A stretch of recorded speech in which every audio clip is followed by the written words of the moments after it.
안녕하세요. 이번 영상에서는 알파인 JS x-bind 디렉티브에 대해서 알아보도록 하겠습니다. 바인드는 결합하다, 묶다, 구속하다, 속박하다, 곤경. 여기서는 이제 결합하다, 묶다, 이 정도 의미로 받아들이면 되겠죠.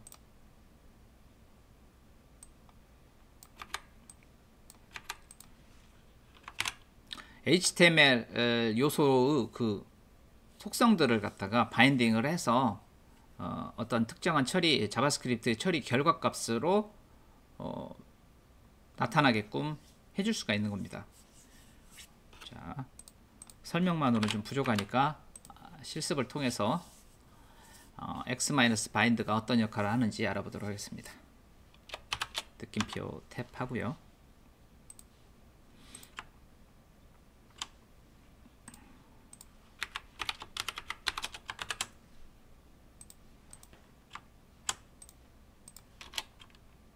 cdn 파일을 추가를 하고요. div가 있습니다. 여기에 x-data 해서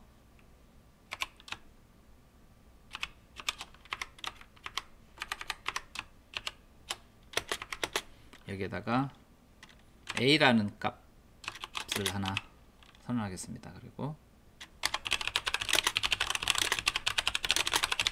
이런 식의 내용이 있다고 가정합시다. 여기에 인풋 박스가 있어요. 텍스트고 여기서 x-bind placeholder 하고 요 a 값을 사용을 하는 거죠. 새로 고침. 그러면 이와 같이 플레이스홀더로 이곳에 이름을 입력해 주세요라는 말이 플레이스홀더로 사용이 됩니다. 그래서 여기에 정의되어 있는 값이 여기에 들어가는 거죠. 그러니까 지금 이게 사실은 지금 현 상태에서는 이렇게 쓰고 이렇게 써버리면 그만인 거죠. 사실은 왜 이걸 굳이 그렇게 하나 싶은데 지금 이렇게 단순하게 대입하는 경우에는 사실 xbind를 사용하실 필요가 없습니다. 없고요. 어떠한 특정한 처리를 해서 그 값을 동적으로 바꿀 때 xbind가 빛을 발하는 거죠.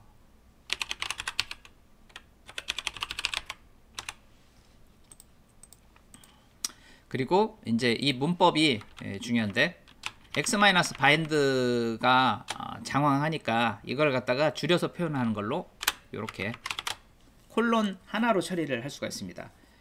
우리는 그 x-on에서 이런 식으로 돼 있는 경우에 이런 식으로 표현이 가능하다고 했잖아요. 줄여서 표현할 때 이거를 골뱅이로 바꿨다. 근데 x-bind 하고 어떤 내용들이 나오겠죠. 이거든 플레이스 홀더든 이런 식으로 나왔을 때 이 부분은 이걸로 바꾼다. 같은 거다.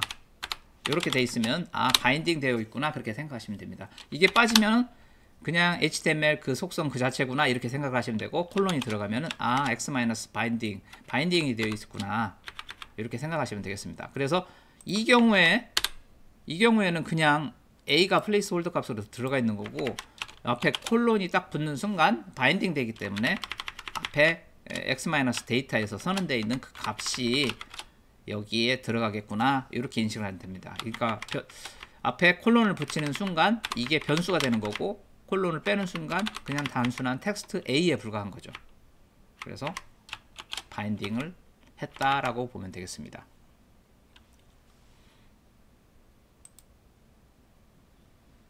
이런 경우에는 전혀 실용적이지 않고 이런 경우에는 굳이 사용을 하고 추천하지 않습니다. 이런 경우에는 바인딩 하실 필요가 없어요. 그냥 입력해서 쓰는 게 좋겠고요. 바인딩이 필요한 경우를 알아보도록 하겠습니다. 자,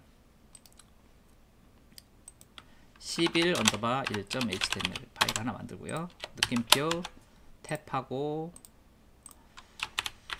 cdn 링크 자바스크립트 링크를 추가를 해주고요. div x 마이너스 데이터로 오픈 false 이 안에 이제 버튼이 존재를 합니다. 버튼이 존재를 하고 버튼에는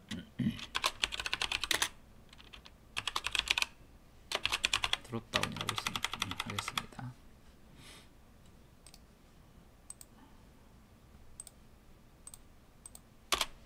그리고 밑에 여기에서 버튼을 클릭을 했을 때 x-on 클릭 요거는 골뱅이로 표시가 가능하다고 했죠. 이렇게 이번에는 그냥 이렇게 표시 한번 해보겠습니다. 하나 방식을 정해서 그 방식대로 사용을 하시면 됩니다. 클릭을 하면 오픈에 false가 들어오면 true, true가 들어오면 false. 이거는 청개구리 연산자라고 그랬죠. 반대로 바꿔주는 거 이렇게 되고 그 다음에 div 이 이제 div가 나타났다 사라졌다 하는 거죠.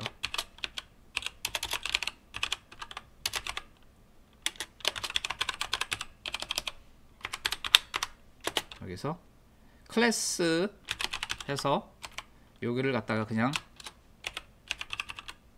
히든 하면 클래스가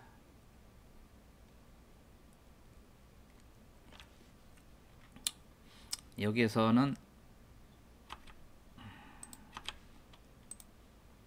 위에서 정의가 되어 있는 클래스로 호출할 때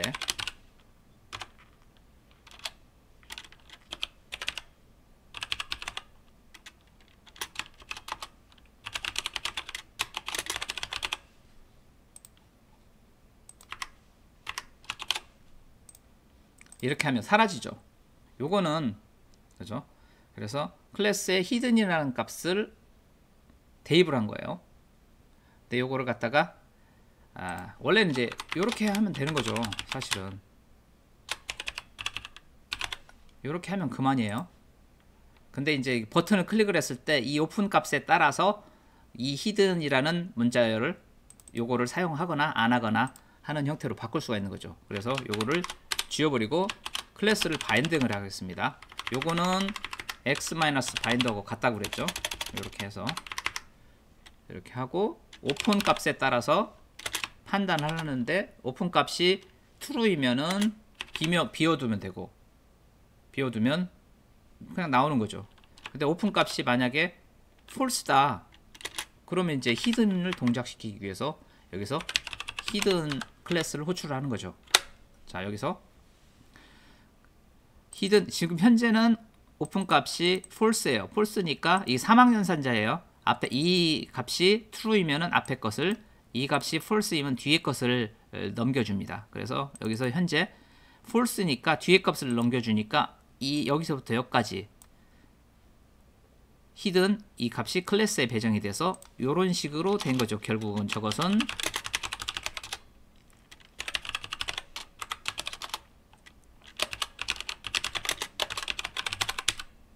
결과적으로 이렇게 된 겁니다. 결과적으로 이렇게 변한 거고 이렇게 된 거고. 근데 여기서 이제 클릭을 해요. 여기서 클릭을 딱 하면 나타나잖아요. 나타나면은 오픈 값이 false였으니까 true가 되는 거죠. 그럼 이 값이 true가 되는 거예요. true가 되면은 이 값이 비어버리는 거죠. 그러니까 요게 이제 결국은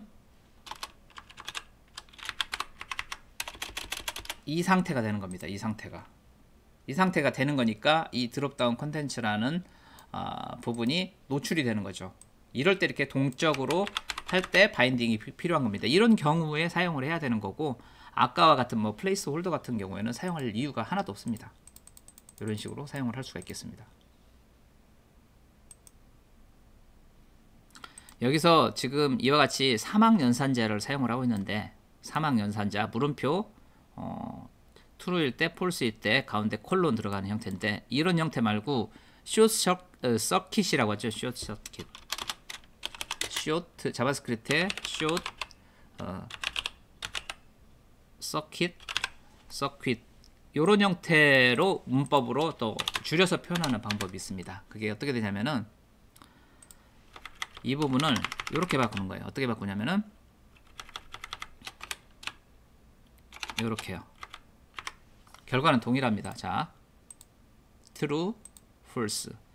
자, 이걸 이제 설명을 드리자면은 오픈 값이 이게 지금 이제 5호 연산자예요. 5호 연산자. 둘 중에 하나만 true면은 되는 건데 여기서 보시면은 오픈 값이 false예요. 오픈 값이 false면은 이게 지금 5호 연산자이기 때문에 뒤에 값을 또 확인을 하는 과정을 거치거든요. 그래서 뒤에 값이 true가 되면서 이 값이 그냥 들어가는 거예요. 그래서 히든이 되는 거죠. 근데 여기서 클릭을 해서 오픈 값이 true가 되는 상황이 발생을 했어요. 오픈 값이 그냥 true가 됐어요. 그러면 오픈 값이 true가 되면은 여기가 true가 되잖아요. true가 되면은 그냥 리턴이 돼서 끝나버리는 거죠. 이 값이 여기에 담기지 않는 상태에서 끝나버리는 거예요. 그래서 이렇게 나와 있는 형태가 되는 거예요. 뒤에 부분을 처리하지 않는 거죠. 이 부분을 처리하지 않는 거죠. 앞에가 이미 true이기 때문에 뒷부분을 무시한다. 만약에 이게 문법이 잘 이해가 안 되시면은 그냥 아까 그 사망연산자 형태로 그냥 사용을 하셔도 되겠습니다. 그래서 이런 형태는 결국 사망연산자 아까 보여드렸던 이거와 같은 형태라고 이해를 하시면 되겠습니다. 이런 형태. 이게 그 자바스크립트의 숏 서킷이라고 볼 수가 있죠. 숏 서킷 관련된 문법은 구글에서 이렇게 자바스크립트 숏 서킷 해서 검색을 해서 이런 내용들을 한번 읽어보시면 도움이 될 것 같습니다. 오늘 준비한 내용은 여기까지입니다. 시청해 주셔서 감사합니다.